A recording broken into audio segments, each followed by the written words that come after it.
అందరికీ నమస్కారం. ఎన్నికలు ముగిశాయి. దాదాపు 82% ఓట్లు పోలయ్యాయి. ఇది ప్రజాస్వామ్యంలో మంచి పరిణామం. కానీ ఇదే సమయంలో ప్రజలందరం చాలా అప్రమత్తంగా ఉండాలి. ఎందుకంటే పోలింగ్తోనే ఎలక్షనీరింగ్ పూర్తి కాలేదు, కౌంటింగ్ కూడా ఉంది. ఓటమి కళ్ళ ముందు కనిపించడంతో వైసీపీ అసురగణం ఎంతటి అరాచకానికి ఒడిగొడుతుందో పల్నాడు, తాడిపత్రి, తిరుపతిలో చూసాం. సైకోపాత్ అనే మాట మనం వింటూ ఉంటాం. ఈ జగన్మోహన్ రెడ్డి కూడా ఆ కోవలోకి వస్తాడో లేదో తెలియదు, కానీ ఖచ్చితంగా అతను ఒక సోషియోపాత్. ప్రజలను కులాలుగా, వర్గాలుగా, పార్టీల వారీగా విడదీసి చిచ్చులు పెట్టి ఆనందించే రకం. అతనిలో ఆ మానసిక స్థితిని మొదట్లో ఎవరు గుర్తించలేకపోయారు. ఆ వ్యాధిని తన అసురగణానికి కూడా అంటించాడు.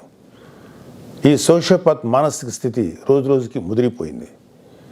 ఓటమి కనిపిస్తుండటంతో వైసీపీ ముఠాలు ఉన్మాదంతో ప్రజల ఇళ్ల మీద పడి అరాచకం సృష్టిస్తున్నాయి. మాచర్ల వైసీపీ ఎమ్మెల్యే సంబంధీకుల ఇళ్లలో పెట్రోల్ బాంబులు దొరికాయంటే ఫలితాలు వచ్చాక వీళ్ళు ఎంత రాక్షసత్వానికి తెగబడబోతున్నారో ప్రజలు గ్రహించాలి. తాడిపత్రిలో పోలీసులు కూడా తమను తాము రక్షించుకునేందుకు అగచాట్లు పడ్డారు. అంటే వైసీపీ ఎంతగా రెచ్చిపోతుందో అర్థం చేసుకోవాలి. వైసీపీకి ఓటు వేయలేదని తెలిసి ఇళ్లలో చొరబడి మహిళలను, పిల్లల్ని అందరినీ చావుగొట్టే పైశాచికత్వాన్ని పెంచింది ఎవరు? ఖచ్చితంగా ఈ జగన్మోహన్ రెడ్డి అనే చెప్పాలి. విశాఖపట్నంలోని కంచరపాలెంలో ఓ కుటుంబం కూటమి అభ్యర్థులకు ఓటు వేసిందని తెలిసి వైసీపీ గుండాలు ఆ ఇంట్లో మహిళలను, చదువుకుంటున్న పిల్లలపై దుర్మార్గంగా దాడి చేసింది. గర్భంతో పుట్టింటికి వచ్చిన మహిళపైన తీవ్రంగా దాడి చేశారు. అంటే వైసీపీ రాక్షసత్వం ఏ స్థాయిలో ఉందో తెలుసుకోండి. ఇలాంటివన్నీ తెలుసుకొని చిక్కటి చిరునవ్వులు చెందించే వ్యక్తిని ఏమనాలి? మహేష్ బాబు స్పైడర్ సినిమాలో విలన్ సూర్య గుర్తొస్తున్నాడు కదూ. ఉత్తరాంధ్ర నుంచి రాయలసీమ వరకు ఎన్నికల అనంతరం హింసను ప్రేరేపించడంలో వైసీపీ ఓటమి కనిపిస్తుంది.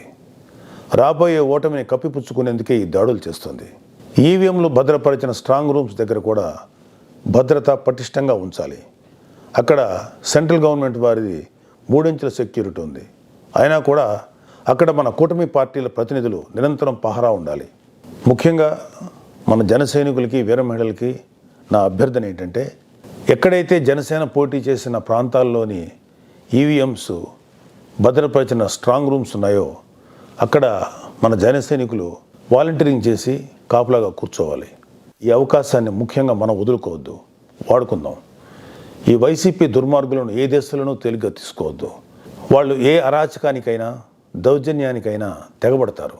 ఆ మధ్యన అంటే 2-3 ఏళ్ల క్రితం అమెరికన్ ప్రెసిడెన్షియల్ ఎలక్షన్స్లో కూడా ఎక్స్ ప్రెసిడెంట్ డొనాల్డ్ ట్రంప్ ఇలాంటి లక్షణాలే కనబరిచాడు. ఎన్నికల్లో ఓడిపోతున్నాను అని తెలిసాక కూడా నేనే గెలుస్తున్నాను, గతం కంటే గట్టిగా ఓట్లు వచ్చాయని ప్రచారం మొదలెట్టాడు. ఫలితాలు వచ్చాక కూడా నానా యాగి చేసి కుర్చీ వదలంటే వదలని అలాగే భీష్మించి కూర్చుంటే వైట్ హౌస్ నుంచి పంపేశారు. దాదాపు ఇలాంటి లక్షణాలే మన ఆపద్ధర్మ ముఖ్యమంత్రి జగన్మోహన్ రెడ్డి కూడా ప్రదర్శిస్తున్నాడు. అందుకే మొన్నటికి మొన్న ఐపాక్ మీటింగ్లో కూడా తన పార్టీ గెలుస్తుందని గొప్పలు చెప్పాడు. అతని మానసిక స్థితిని వంట పట్టించుకున్న ఉత్తరాంధ్ర నాయకుడు ప్రమాణ స్వీకార ముహూర్తం, విశాఖలో స్థలం అన్నీ ప్రకటించేశాడు. జూన్ 4 తర్వాత వీళ్ళందరినీ విశాఖలో ఉన్న ఆ ఆసుపత్రిలో చేర్చాల్సిందే. ట్రంప్ లాగే జగన్ కూడా కుర్చీ వదులుకోవడానికి ఇష్టపడ్డాం. తన ఉన్మాద బృందంతో రాష్ట్ర వ్యాప్తంగా దాడులు, హింసకు తెగబడే ప్రమాదం లేకపోలేదు. దీనిపై కేంద్ర ప్రభుత్వానికి ఖచ్చితమైన సమాచారం ఉంది. అందుకే వచ్చే నెల 15వ తేదీ వరకు కేంద్ర బలగాలను మోహరించాలని చెప్పింది.